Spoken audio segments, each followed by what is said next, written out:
Good morning बच्चों, कैसे हैं आप सब। आई होप आप सब बहुत अच्छे होंगे। चलिए देखते हैं आज की हमारी वर्कशीट किस सब्जेक्ट की है। तो आज की हमारी वर्कशीट है इंग्लिश की। तो सबसे पहले अपनी नोटबुक पे ये लिखेंगे, आज की डेट लिखेंगे 18/11/2020, 18 नवंबर 2020। टेक्स्ट बुक का नाम लिखेंगे मैरी गोल्ड और यहाँ लिखेंगे अपना नाम। यहाँ अपनी class 5th section A, B या C जो भी आपका सेक्शन है वो लिखेंगे। आप आज की worksheet number 111 unit 7 Gulliver's travels. Teachers यहाँ पर यहाँ पर टीचर्स नेम यानी आपके टीचर का नाम आएगा। ठीक है, आप यहाँ लिख लेंगे। Good morning students, what a lovely day. You must have enjoyed the story of Gulliver's. Here are 2 sentences from the story. Can you spot the adjectives. तो आपको पता होगा आज कितना प्यारा मौसम है। You must have enjoy the story, आपने गुलिवर स्टोरी पढ़ी होगी तो एंजॉय भी की होगी। तो वहीं से हमने ये कुछ सेंटेंस लिया है जो आपको इसमें एडजेक्टिव जो है फाइंड करना है, स्पॉट करना है, ढूंढना है। जैसे the giant's voice was louder than a trumpet. तो and the cat was larger than an ox. तो आपको बताना है इसमें एडजेक्टिव क्या है। तो जाइंट एंड लार्जर ये एडजेक्टिव हैं क्योंकि ये हमारी किसी भी नाउन की क्वालिटी को डिस्क्राइब कर रहा है। तो जैसा हमने पहले बताया था कि एडजेक्टिव क्या होता है, जो किसी नाउन की क्वालिटीज़ को, उसका शेप, साइज़, इसको डिफाइन करता है, वो हमारा एडजेक्टिव होता है। जैसे कि हमारी वॉइस कैसी है, वो जाइंट है, इतनी लाउड है कि वो ट्रम्पेट से भी ज़्यादा उसकी आवाज़ है। The cat was larger than an ox. तो जो कैट है वो लार्जर है किससे, ऑक्स से। तो ये इस तरह लिखा हुआ है सेंटेंसेस में। तो अब हम देखते हैं आगे। Did you notice that the giant voice has been compared with of a trumpet and the cat size has been compared with that of an aux.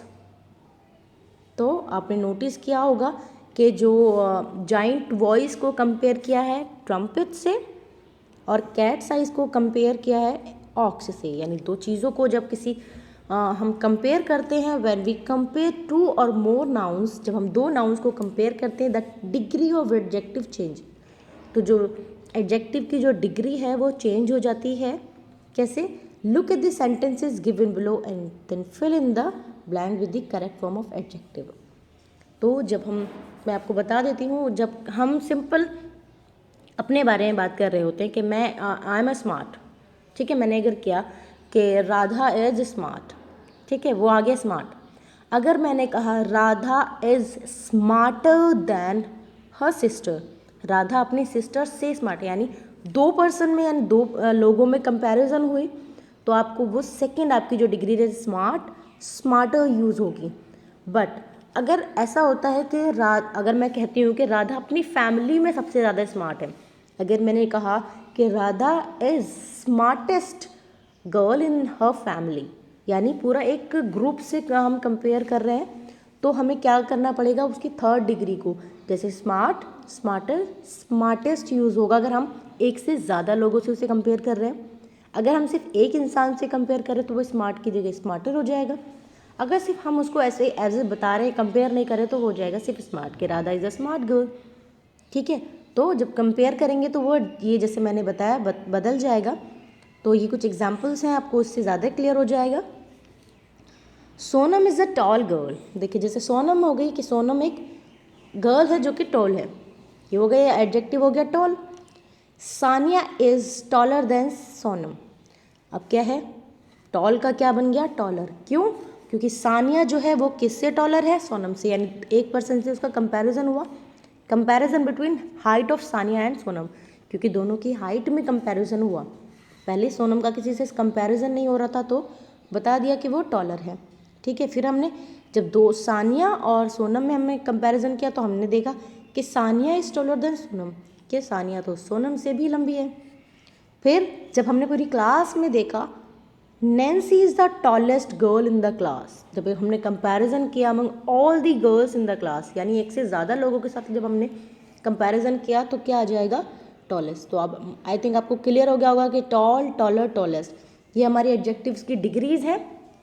Comparative एक होता है एडजेक्टिव, उसका कंपैरेटिव और सुपरलेटिव, ठीक है। तो ये होता है एक सिंपल एडजेक्टिव, ये हमारा कंपैरेटिव जो हम दो लोगों में कंपैरेटिव करते हैं, और जब हम एक से ज़्यादा या पूरे किसी ग्रुप के साथ कंपेयर करते हैं तो वो हो जाता है सुपरलेटिव, ठीक है। नेक्स्ट है a bear is a big animal. तो यहाँ आ जाएगा कि बियर जो है एक बिग एनिमल है। अ कैमल इज़ बिगर, तो यहाँ पर आएगा आपका बिगर, क्योंकि दो एनिमल में आपका कंपैरिजन हो रहा है। एन एलिफेंट इज़ द, अब animal is the animal of all, यानी हर एनिमल से वो बड़ा है, तो यहाँ क्या आ जाएगा बिगेस्ट, क्या आ जाएगा बिगेस्ट। क्लियर है आपको? ओके, तो यहाँ इसी तरह आपको ये फिल करने हैं, और आपको और भी कोई इस तरह की मिलती है तो आप वहाँ पर भी इनकी प्रैक्टिस कर सकते हैं। जैसे सुपरलेटिव कंपैरेटिव हम यहाँ देख सकते हैं, जैसे क्लेवर, क्लेवरर, क्लेवरेस्ट, ठीक है।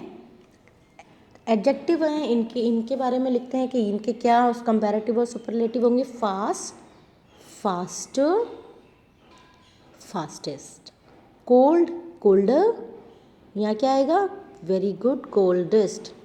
Long, longer, longest. Rich, richer, richest, ठीक है। इस तरह आप इसको फिल कर लेंगे। Fill in the blanks with correct form of the adjective given the brackets. Pinocchio has a long nose. पिनोको के पास एक लंबी नाक है। Hari is the smart, smarter और smartest in boy in the class. जब क्लास के बारे में आएगा तो यहाँ क्या आएगा smartest. I am than Ravi, I am stronger than Ravi, मैं रवि से स्ट्रॉन्गर हूँ। मैंगो इज स्वीट, स्वीटर और स्वीटेस्ट देन लाइम, तो क्या आएगा स्वीटर देन लाइम। नेक्स्ट है your voice is loud, louder, loudest than my voice, तो यहाँ क्या आ जाएगा louder. Your voice is louder than my voice. Okay, आपको आई थिंक आपको क्लियर हो गया होगा। आप और इस तरह के एग्जाम्पल से इसको और अच्छे से प्रैक्टिस कर सकते हैं। तो देखिए कंपैरेटिव में क्या होता है, प्लस ई आर लग जाता है, और उसमें सुपरलेटिव में ई एस टी, जैसे loud, louder, loudest, fast, faster, fastest. आप इस तरह की डिग्रीज को अपने हिसाब से और बना सकते हैं, और नए वर्ड्स आपको मिले जो भी एडजेक्टिव के, उनकी भी आप कंपैरेटिव और सुपरलेटिव ज़रूर बनाकर देखिएगा। पेरेंट्स के लिए कुछ सुझाव है, परिवार के सभी सदस्यों की ऊंचाई नापकर बच्चों को उनमें तुलना करने का मौका दें कि कौन टॉल है।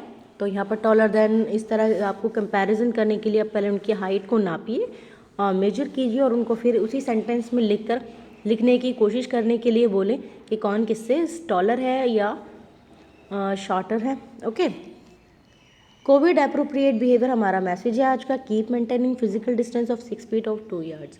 तो जब भी आप किसी से बात करें या बाहर जाए तो 6 फीट या 2 गज़ की दूरी ज़रूर बनाए रखें। ये थी आपकी आज की वर्कशीट। मिलते हैं नेक्स्ट वर्कशीट में, तब तक अपना ख्याल रखिए, खुश रहिए, हेल्दी रहिए, बाय बाय।